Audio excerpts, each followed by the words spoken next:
आज हम बात करेंगे एक्सीलरेशन के बारे में। तो देखते हैं एक्सीलरेशन होता क्या है। Let's start with acceleration and it is represented by a. ठीक है, सबसे पहली चीज सिंपली एक्सीलरेशन का मतलब होता है rate of change in velocity, यानी कि किसी बॉडी की वेलोसिटी अगर चेंज हो रही है तो चेंज कितना हुआ वेलोसिटी में और चेंज होने के लिए कितना टाइम लगा, उनका जो रेशियो होता है। लेट सपोज वेलोसिटी में चेंज हुआ डेल्टा वी और चेंज होने के लिए टाइम लगा डेल्टा टी, तो change in velocity divided by जो टाइम लगा उससे अपन ने डेल्टा टी से डिवाइड किया, तो ये जो रेशियो आता है इसको अपन क्या बोलते हैं, एक्सीलरेशन। सिंपल है, इसको घुमा फिरा के समझाने की कोशिश नहीं करेंगे। सिंपल एक्सेलरेशन का मतलब rate of change in velocity होता है, यानी कि जो वेलोसिटी में चेंज आ रहा है और चेंज जितना आया और उसको चेंज होने में जितना टाइम लगा, तो पहले चेंज इन वेलोसिटी निकालो और जो टाइम लगा चेंज होने के लिए उससे डिवाइड कर दो। ठीक है, अब अगर प्रैक्टिकली सोचे कि एक्सेलरेशन से हमें क्या नॉलेज मिल रही है, तो नॉलेज ये मिल रही है कि अगर मैंने बोल दिया कि एक बॉडी एक्सेलरेट कर रही है तो मुझे पता है एक्सेलरेट कर रही है मतलब उसका कोई ना कोई एक्सेलरेशन है, और कोई ना कोई एक्सेलरेशन है इसका मतलब कोई ना कोई वेलोसिटी में चेंज आ रहा है, टाइम जो लगने वाला है वो लगा। ठीक है, यानी कहने का मतलब एक्सेलरेशन हमें क्या बताता है कि वेलोसिटी क्या हो रही है, चेंज हो रही है। ठीक है, जैसे फॉर एग्जांपल मैंने लिख दिया है कि मान लो एक्सेलरेशन की वैल्यू आई, यहां पर लिखा a इज इक्वल टू मान लो लेट अस सपोज 10 मीटर पर सेकंड स्क्वायर। तो इससे हमें क्या नॉलेज मिली, इसको अगर मैं लिखूं तो मैं लिख सकता हूं 10 मीटर पर सेकंड, यानी कि जो वेलोसिटी चेंज हो रही है। पहली चीज तो अगर मैंने लिख दिया एक्सेलरेशन है किसी भी बॉडी का 10 मीटर पर सेकंड स्क्वायर, इसका मतलब बॉडी का एक्सेलरेशन हो रहा है, इसका मतलब बॉडी की वेलोसिटी चेंज हो रही है। अब कैसे चेंज हो रही है, 10 मीटर पर सेकंड स्क्वायर, यानी कि हर सेकंड में 10 मीटर पर सेकंड क्या हो रही है, इंक्रीज हो रही है। अगर यही वैल्यू माइनस में आ जाए, मान लो कि -10 मीटर पर सेकंड स्क्वायर, तो इसको क्या लिखेंगे, -10 मीटर पर सेकंड। फिर से अपन ने बोला कि सर एक्सीलरेशन है, एक्सीलरेशन का मतलब वेलोसिटी क्या हो रही है, चेंज हो रही है, और जो भी टाइम लगा उसको टाइम लग गया। ठीक है, तो अगर मैंने दे दिया एक्सीलरेशन, यानी कि एक्सीलरेशन की कोई ना कोई वैल्यू आ रही है, चाहे पॉजिटिव चाहे नेगेटिव, इसका मतलब वेलोसिटी क्या हो रही है, चेंज हो रही है, और चेंज हो रही है किसी न किसी टाइम के रेस्पेक्ट में। ठीक है, अब यहां पर इसका 10 मीटर पर सेकंड स्क्वायर पहले पॉजिटिव था बाद में नेगेटिव, तो सिंपल सी बात है, अगर 10 मीटर पर सेकंड स्क्वायर पॉजिटिव का आ रहा है, इसका मतलब क्या हो रहा है कि वेलोसिटी लगातार बढ़ रही है। तभी तो क्या होगा, क्योंकि डेल्टा वी को अपन क्या लिखेंगे, v2 माइनस v1 लिखेंगे डिवाइडेड बाय डेल्टा टी। तो v2 माइनस v1 की वैल्यू कितनी आई, 10 मीटर पर सेकंड, और सेकंड जो भी आया हमारे पास उससे डिवाइड कर दिया। यानी ओवरऑल कहने का मतलब क्या है कि अगर ये वैल्यू पॉजिटिव कब आएगी, एक्सीलरेशन पॉजिटिव तब होगा जब v2 ज्यादा होगा और v1 क्या होगा, कम होगा, तब ये पॉजिटिव और टाइम पॉजिटिव होता ही है। और एक्सीलरेशन नेगेटिव कब आएगा, जब ये वाली वैल्यू v2 कम और v1 क्या हो, ज्यादा हो, तब ये वैल्यू क्या आ जाएगी, नेगेटिव। तो यहां से हमें नॉलेज मिलती है कि सर एक्सीलरेशन पॉजिटिव होने का मतलब क्या है कि फाइनल वेलोसिटी यानी कि v2 ज्यादा है और इनिशियल कम है, यानी कि वेलोसिटी बढ़ रही है। और अगर माइनस आ रहा है इसका मतलब फाइनल वेलोसिटी कम है और इनिशियल वेलोसिटी क्या है, ज्यादा है, यानी कि पहले ज्यादा थी और बाद में वेलोसिटी कम हो रही है। ठीक है, तो ये इसका मतलब होता है। तो दो तीन चीजें मैंने यहां पर डिस्कस की। एक मैंने आपको बताया एक्सेलरेशन क्या होता है, very simple, rate of change in velocity, या तो ऐसे याद रख सकते हैं, या मैं तो सोचता हूं प्रैक्टिकली कि एक्सेलरेशन का मतलब change in velocity divided by time, यानी कि एक्सेलरेशन हमें क्या बताता है कि change in velocity divided by time, यानी कि इनका जो रेशियो है वो एक्सेलरेशन है। इसका मतलब एक्सेलरेशन क्या बता रहा है कि वेलोसिटी क्या हो रही है, चेंज हो रही है विथ रेस्पेक्ट टू टाइम। ठीक है, और कैसे चेंज हो रही है, अगर पॉजिटिव आ रहा है इसका मतलब फाइनल ज्यादा है यानी कि बढ़ रही है, और नेगेटिव आ रहा है इसका मतलब क्या हो रहा है कि इनिशियल ज्यादा है फाइनल कम है, फाइनल कम और इनिशियल ज्यादा है यानी कि घट रही है। ठीक है, ये चीजें हुई, that is all about the acceleration. ऐसा यूनिट वगैरह यहां पर कवर हो चुकी है, दैट इज मीटर पर सेकंड स्क्वायर। अब इसके बाद में अगर मैं बात करता हूं कि एक्सीलरेशन का फॉर्मूला अपन ने लिखा delta we by delta T, ये इसका था एक्सीलरेशन। अगर मैं इंस्टेंटेनियस एक्सीलरेशन की बात करता हूं तो ए को क्या लिखा जाएगा, that is DV by D. ये अपन को पता है, प्रीवियस क्लास में अपन ने देखा इंस्टेंटेनियस का मतलब एक पर्टिकुलर टाइम, यानी कि अपना जो टाइम पीरियड है उसको अपन को रिड्यूस करना पड़ेगा तब अपन पर्टिकुलर टाइम पे पहुंच सकते हैं, यानी कि dt बन जाएगा, ये dv बन जाएगा। ठीक है, क्या क्या चीजें देखी, एक्सेलरेशन का कॉन्सेप्ट देखा, एक्सेलरेशन हमें क्या नॉलेज देता है, अगर कोई बॉडी एक्सेलरेट कर रही है पॉजिटिव, अगर कोई बॉडी एक्सेलरेट कर रही है नेगेटिव, तो इससे हमें क्या नॉलेज मिलती है, एक्सेलरेशन चाहे पॉजिटिव हो चाहे नेगेटिव हो, इसका मतलब क्या हुआ कि एक्सेलरेशन है इसका मतलब rate of change in velocity, यानी कि वेलोसिटी चेंज हो रही है विद रेस्पेक्ट टू टाइम, यानी कि एक्सेलरेशन अगर हमारे पास आ रहा है, यानी कि एक्सेलरेशन की कोई ना कोई वैल्यू हमारे पास आ रही है, इसका मतलब वेलोसिटी लगातार चेंज हो रही है विद रेस्पेक्ट टू टाइम, यानी कि वेलोसिटी कांस्टेंट नहीं है, चेंज हो रही है। और वेलोसिटी कैसे चेंज हो रही है, बढ़ रही है या घट रही है, तो ये पॉजिटिव है तो बढ़ रही है, नेगेटिव है तो घट रही है। फिर इंस्टेंटेनियस पे आ गए, ऐसा यूनिट हो गई। अगर इसके बाद में मैं बात करता हूं कि एक्सेलरेशन क्या है, तो एक्सेलरेशन स्केलर क्वांटिटी है, या एक वेक्टर क्वांटिटी है। तो सिंपल सी बात है, एक्सीलरेशन में यहां देखा ये तो एक वेक्टर है, ये स्केलर है, तो एक स्केलर एक वेक्टर से क्या बनेगा, वेक्टर। तो एक्सीलरेशन हमारे पास एक वेक्टर क्वांटिटी होगी बिकॉज ऑफ दिस वन। ठीक है, तो यहां से समझ में आया कि sir acceleration is a vector quantity. अच्छा, अगर एक्सीलरेशन वेक्टर क्वांटिटी है तो इसका मैग्नीट्यूड और डायरेक्शन दोनों होगी। ठीक है, अच्छा अब अपन ध्यान से देखते हैं कि एक्सीलरेशन वेक्टर है, इसका मतलब एक्सीलरेशन का एक मैग्नीट्यूड भी होता है और एक्सीलरेशन की एक डायरेक्शन भी होती है। ठीक है, मैग्नीट्यूड तो जैसे यहां पर हो गया 10, यहां पर भी हो गया 10। बात आती है डायरेक्शन की। डायरेक्शन क्या होगी, तो ध्यान से देखें कि जो डायरेक्शन चेंज इन वेलोसिटी की होती है वही डायरेक्शन एक्सीलरेशन की होती है। कई बार बच्चा इसमें कंफ्यूज होता है कि वो बोलता है कि जो डायरेक्शन वेलोसिटी की वही एक्सीलरेशन की, that is not correct answer. जो डायरेक्शन वेलोसिटी की है वो एक्सीलरेशन नहीं है, जो चेंज इन वेलोसिटी की डायरेक्शन है वो एक्सीलरेशन की डायरेक्शन है। यानी कि एक्सीलरेशन की डायरेक्शन क्या है, जो चेंज इन वेलोसिटी की डायरेक्शन है, या उल्टा कर दो, जो चेंज इन वेलोसिटी की डायरेक्शन है वही एक्सीलरेशन की डायरेक्शन है। यानी कि एक्सीलरेशन की डायरेक्शन आपको क्या बताती है, चेंज इन वेलोसिटी की डायरेक्शन बताती है। इस चीज को अच्छी तरीके से समझे कि एक्सीलरेशन की डायरेक्शन क्या होगी, जो चेंज इन वेलोसिटी की डायरेक्शन होगी। यानी कि एक्सीलरेशन की डायरेक्शन हमें क्या बताती है, चेंज इन वेलोसिटी की डायरेक्शन बताती है। इसको अपन थोड़ा सा डिटेल में देखते हैं। मान लो कि एक बॉडी है जो सर्कुलर मोशन कर रही है इस तरीके से, इस चीज को एक्सप्लेन करते हैं। तो एक पर्टिकुलर टाइम पे यहां देखा तो इसकी वेलोसिटी ये थी, लेट अस सपोज इस वेलोसिटी को नाम दिया v1। कुछ टाइम बाद में वेलोसिटी ये हो जाएगी, इसको नाम दे दिया लेट अस सपोज v2। ठीक है, तो चेंज इन वेलोसिटी क्या हो जाएगी, v2 minus v1, that is change in velocity. ठीक है, और टाइम जो भी लगा डेल्टा टी उससे डिवाइड कर देंगे, एक्सीलरेशन मिल जाएगा। अगर मैं इसको v2 माइनस v1 को वेक्टर फॉर्मेट में लिखूं तो v2 किधर है, तो सर आंसर है v2 तो ये रहा, ये v2 है, और v1 किधर है, तो minus v1, v2 minus v1, तो v1 ऊपर है तो माइनस v1 किधर आ जाएगा, नीचे की साइड में आ जाएगा, ये माइनस v1 हो जाएगा। एक्चुअल में इसको मैं क्या लिख सकता हूं, v2 माइनस या फिर v2 plus minus v1 vector, ऐसे लिख सकता हूं। तो v2 में क्या जोड़ना है, माइनस v1, तो ये हो गया v2, और v1 ऊपर है तो माइनस v1 नीचे, इन दोनों को जोड़ दिया। अब इसका रिजल्टेंट क्या होगा, तो इसका रिजल्टेंट पैरेललोग्राम कंप्लीट करते हैं अपन। तो जितना हमारे पास इधर है उतना ही मैंने यहां बना लिया ऐसे, और जितना हमारे पास ये है उतना ही मैंने यहां बना लिया ऐसे। तो जितना इधर था उतना इधर, और ये पैरेललोग्राम कंप्लीट हो गया, और ये डायगोनल हो गया, ये एक्सीलरेशन की डायरेक्शन है, ये है टोटल, ये रिजल्टेंट है। तो रिजल्टेंट क्या हो जाएगा, ये हो जाएगा v2 माइनस v1 यानी कि डेल्टा v। तो ये डायरेक्शन किसकी हो गई, that is v2 minus v1 की, यानी कि डेल्टा v की। और डेल्टा v की डायरेक्शन क्या होती है, जो एक्सीलरेशन की डायरेक्शन होती है। कैसे, तो ये अगर सर्कुलर मोशन करता है तो ये देखो डेल्टा v की डायरेक्शन किधर आई, सेंटर की तरफ आई, और सेंटर की तरफ डायरेक्शन किसकी होती है, सेंट्रीपिटल एक्सीलरेशन की होती है। यानी कहने का मतलब क्या हुआ कि ये जो डायरेक्शन हमारे पास है, ये v2 था, ये माइनस v1 था, और इन दोनों का रिजल्टेंट, तो जितना हमारे पास इधर था उतना यहां बनाया, जितना यहां था उतना यहां बनाया, इनका डायगोनल लिया, ये इसका रिजल्टेंट था वेक्टर से। ये रिजल्टेंट की डायरेक्शन है, यानी कि v2 प्लस माइनस v1, यानी कि v2 minus v1 delta v की डायरेक्शन है।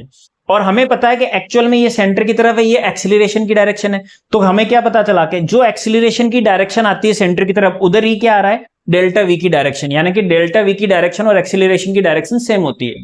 ठीक है, तो हमें समझ में आया कि एक्सीलरेशन की डायरेक्शन ये है और डेल्टा v की डायरेक्शन भी यही है, यानी कि जो डायरेक्शन डेल्टा v की निकली वही एक्सीलरेशन की, या उल्टा कर दो कि जो डायरेक्शन एक्सीलरेशन की थी वही डेल्टा v की डायरेक्शन है। ओके, एक तो ये चीज अपन ने डिस्कस की।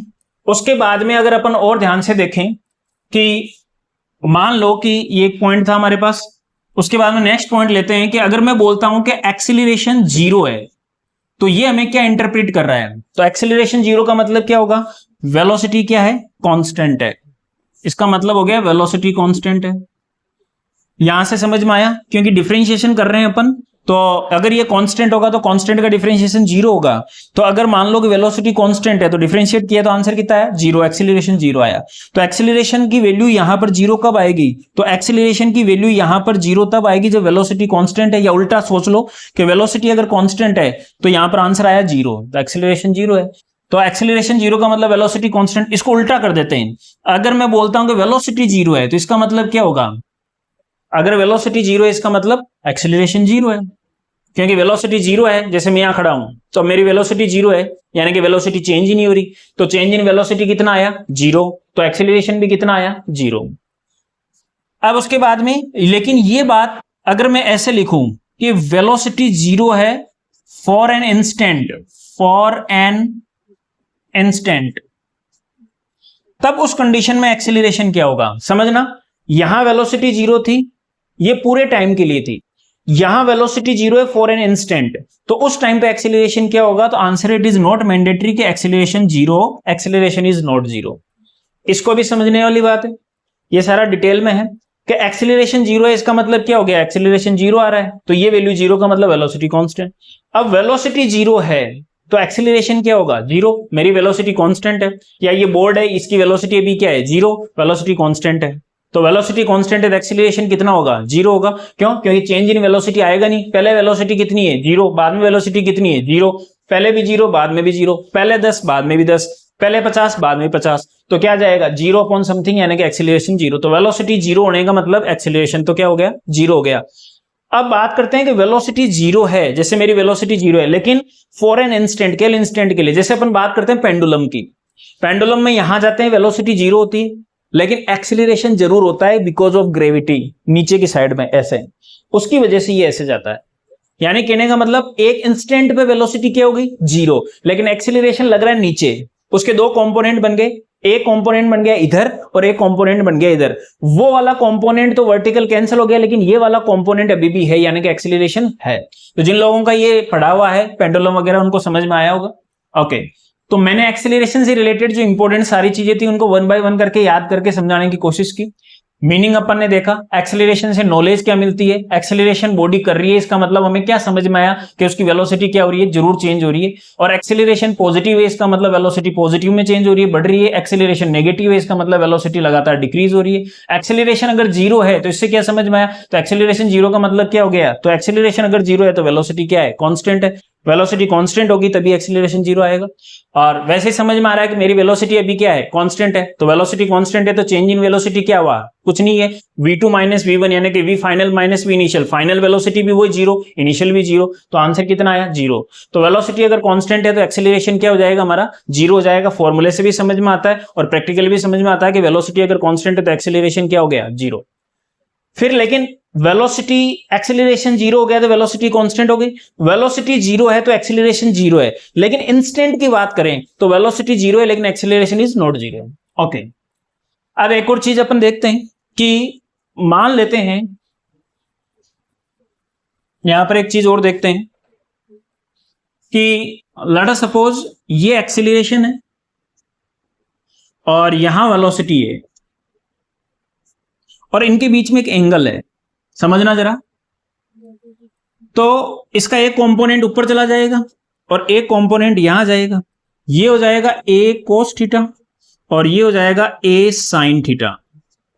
ए कोस थीटा जो है इसको बोलते हैं टेंजेंशियल कंपोनेंट, और ए साइन थीटा जो है ये क्या है, परपेंडिकुलर कंपोनेंट, जिसको आगे जाके रेडियल कंपोनेंट भी बोलते हैं, या फिर इसको लिख दें ये पैरेलल कंपोनेंट है और ये परपेंडिकुलर है। पैरेलल वाले को आगे जाके टेंजेंशियल कंपोनेंट बोलते हैं, परपेंडिकुलर वाले को सर्कल के रेस्पेक्ट में देखा जाए तो क्या बोला जाएगा, रेडियल कंपोनेंट भी बोला जाएगा। ये सारी चीजें अपन को याद रखनी है, ठीक है। अच्छा, अगर ध्यान से देखो आप तो इसके दो कंपोनेंट हो गए।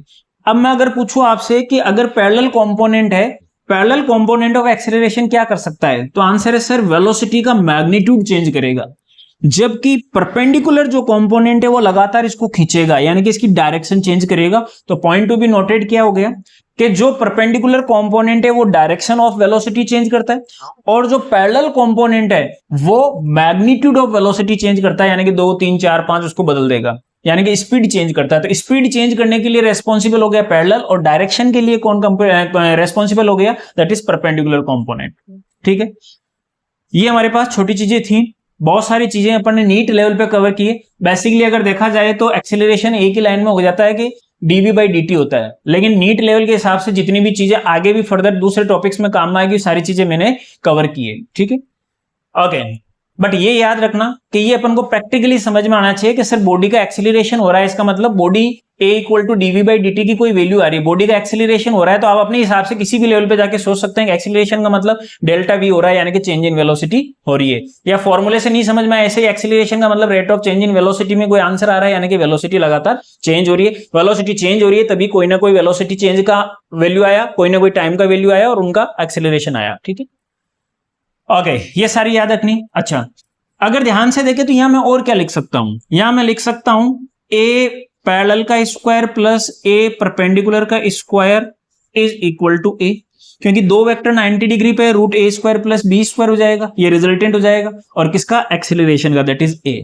ठीक है, अब इसके बिहार पे अगर मैं बात करूं, लेट अस सपोज मैंने एक एग्जांपल लिया कि मान लो कि आपको दे रखा है एक एक्सीलरेशन का कंपोनेंट दे रखा है, वैल्यू दे रखी है एक्सीलरेशन का आई कैप प्लस जे कैप, लेट अस सपोज, और मान लो कि एक वेलोसिटी दे रखी है, वेलोसिटी दे रखी है, लेट अस सपोज कुछ भी ले लो 2i प्लस जे कैप, ऐसा कुछ ले लिया।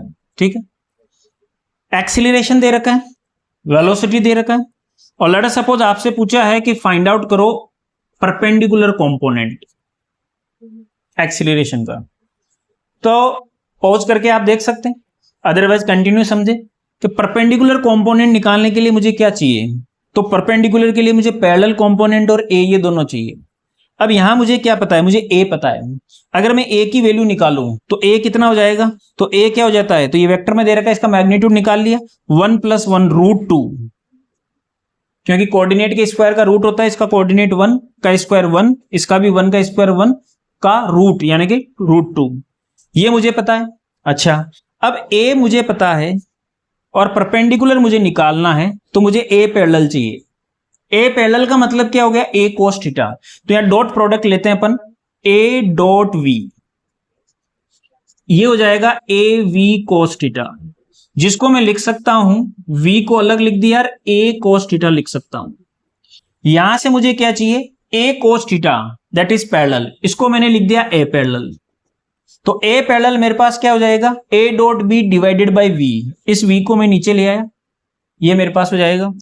अब ए डॉट वी की वैल्यू कितनी है, यहां लिखता हूं, ए डॉट वी कितना हो जाएगा, तो ये हो जाएगा 2, डॉट प्रोडक्ट कर रहे हैं, आई डॉट आई 1, यानी कि 2 और 1 3, ये कितना हो जाएगा 3, और v कितना हो जाएगा, यानी कि इसका v मतलब इसका मैग्नीट्यूड, तो ये हो जाएगा 4 और 1 5, ये हो जाएगा √5। ये हमारे पास क्या आ गया, ये आ गया हमारे पास ए पैरेलल। इस ए पैरेलल को यहां रख देते हैं, तो क्या हो जाएगा, तो इसको स्क्वायर कर देता हूं, तो ये रूट हट जाएगा, ए का स्क्वायर यानी कि 2, इसकी वैल्यू ऊपर लिख रहा हूं, और is equal to A parallel का स्क्वायर यानी कि 3/5, सॉरी 9/5, और ये क्या हो जाएगा, परपेंडिकुलर, ए परपेंडिकुलर का स्क्वायर, इसको यहां से माइनस कर लेंगे, तो ये हो जाएगा 10, ये इधर चला जाएगा माइनस, ये कितना हो जाएगा 10 - 9 यानी कि 1/5, तो आंसर आएगा 1/√5। ठीक है, आई होप आपको समझ में आया होगा। ये कुछ चीजें थी एक्सेलरेशन की, और अपन देखते हैं कि एक्सेलरेशन में क्या हो सकता है। लेट अस सपोज एक एग्जांपल और लेते हैं अपन, मान लो कि आपको दे रखा है कि पोजीशन वेक्टर दे रखा है, मान लो आपको क्या दे रखा है, पोजीशन वेक्टर दे रखा है, आर वेक्टर दे रखा है।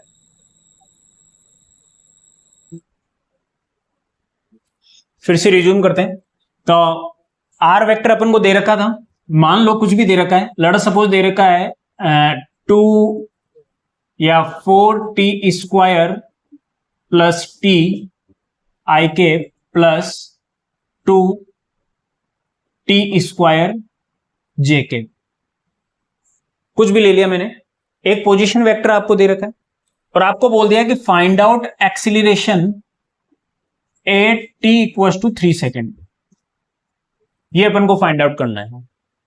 तो सबसे पहली चीज हमें पता है कि सर हमें r दे रखा है, यानी कि हमें पोजीशन वेक्टर दे रखी है, यानी कि एक तरीके से अपन को डिस्प्लेसमेंट दे रखा है। ठीक है, तो मैं क्या करूंगा, सबसे पहले मुझे पता है कि v जो होता है वो क्या होता है, ds/dt होता है, s की जगह मैंने लिख दिया r। समझना जरा ध्यान से, थोड़ा सा स्लोली पढ़ा रहा हूं। आपको पोजीशन वेक्टर दे रखा है कि यहां पर एक पोजीशन है, पोजीशन वेक्टर का मतलब एक तरीके से आपको डिस्प्लेसमेंट दे रखा है, और एक्सीलरेशन पूछा है तो मुझे पता है कि जो वेलोसिटी होती है, तो सॉल्यूशन क्या होगा कि वेलोसिटी इज इक्वल टू क्या होता है हमारे पास, तो वेलोसिटी होती है हमारे पास dx अपॉन dt, या डिस्प्लेसमेंट को अपन क्या लिखते हैं, velocity is ds upon dt, या s की जगह मैंने लिख दिया dr अपॉन dt। ठीक है, velocity is dx upon dt लिख देते हैं, या फिर ds अपॉन dt लिख देते हैं, या डिस्प्लेसमेंट के लिए r ले सकते हैं तो dr बाई dt लिख दिया, तो r दे रखा था तो dr बाई dt लिख दिया। यहां से dr बाई dt निकालते हैं तो आंसर आ जाएगा, ये बन जाएगा 8t और ये बन जाएगा +1 i कैप, और ये बन जाएगा हमारे पास 4j cap, 4t j cap. फिर उसके बाद में एक्सीलरेशन क्या होता है सर, एक्सीलरेशन होता है a equal to dv by dt, dv by dt, यानी कि वेलोसिटी का t के साथ डिफरेंशिएट, यहां ये रही वेलोसिटी, तो ये बन जाएगा 8, इसका 0 हो जाएगा i कैप, प्लस ये बन जाएगा हमारे पास 4 और ये j कैप, ये हमारे पास आया एक्सीलरेशन। ठीक है, अब एक्सीलरेशन की वैल्यू आपके पास आ गई 8i प्लस 4j, और आपको एक्सीलरेशन निकालना है 8 time t equals to 3 second, लेकिन यहां पर टाइम वेरिएबल है ही नहीं, टाइम बचा ही नहीं हमारे पास। अगर टाइम होता तो क्या होता, t की वैल्यू यहां 3 पुट कर देते और हमारे पास आंसर आ जाता वेक्टर फॉर्मेट में। ठीक है, अगर t नहीं है तो छोड़ दो, t है तो t की वैल्यू पुट कर दो। तो ये एक न्यूमेरिकल था। अच्छा, कई बार क्या होता है, इसका उल्टा पूछ लिया जाता है कि मान लो कि आपको एक्सीलरेशन दे रखा है, लेट अस सपोज कैसे, मान लो कि आपको दे रखा है t plus 1 i cap plus 3t j cap, let us suppose ये दे रखा है आपको। ठीक है, और आपको बोल दिया है कि फाइंड आउट r यानी कि पोजीशन 8 टाइम 2 सेकेंड।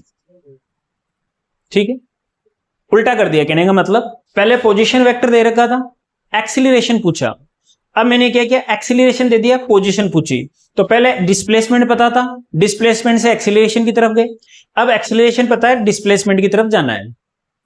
तो मुझे पता है कि a जो होता है वो होता है dv बाई dt, तो यहां से अगर मैं वेलोसिटी निकालना चाहता हूं तो वेलोसिटी क्या होगी, तो dv बन जाएगा हमारे पास adt, dv हमारे पास क्या बन जाएगा adt, दोनों साइड इंटीग्रेट कर देंगे तो dv का वेलोसिटी का क्या हो जाएगा v, और लिमिट लगा देंगे इनिशियल वेलोसिटी u से फाइनल वेलोसिटी v, u से v, a बाहर आ जाएगा और dt का t बन जाएगा, और लिमिट लगा देंगे 0 से t, ये हमारे पास आया, यहां टाइम की लिमिट, यहां वेलोसिटी की लिमिट, ये बन जाएगा v माइनस u, और ये बन जाएगा हमारे पास a t। ठीक है, अब v माइनस यू यानी कि ये तो हो गई फाइनल वेलोसिटी, ये हो गई इनिशियल वेलोसिटी। हो सकता है कि आपको इनिशियल वेलोसिटी दे रखी हो, यहां जब न्यूमेरिकल करें तो आपको हो सकता है कि इनिशियल वेलोसिटी दे रखी हो, अगर इनिशियल वेलोसिटी दे रखी है तो यहां पुट करेंगे। इस न्यूमेरिकल में अभी मैंने केवल 2 ही डेटा दिए हैं, समझना, या इनिशियल वेलोसिटी नहीं दी, ये 0 हो जाएगी, अगर होता तो यहां इनिशियल वेलोसिटी पुट करते, ये याद रखें।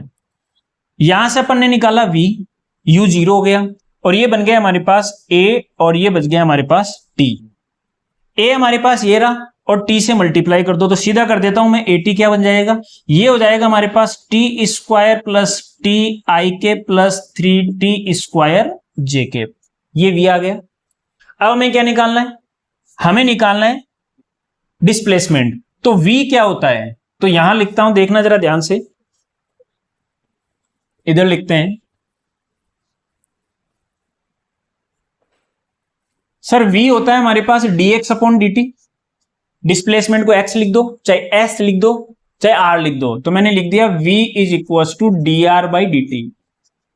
यहां से अगर मैं बात करता हूं तो r क्या बन जाएगा, तो dr is equal to v dt होगा, दोनों साइड इंटीग्रेट करेंगे, dr का बन जाएगा r, ये हो जाएगा r इनिशियल, ये हो जाएगा फाइनल, v बाहर आ जाएगा और dt का बन जाएगा t, और ये हो जाएगा 0 से t लिमिट, ये r इनिशियल, ये r फाइनल पोजीशन, ये 0 से t टाइम।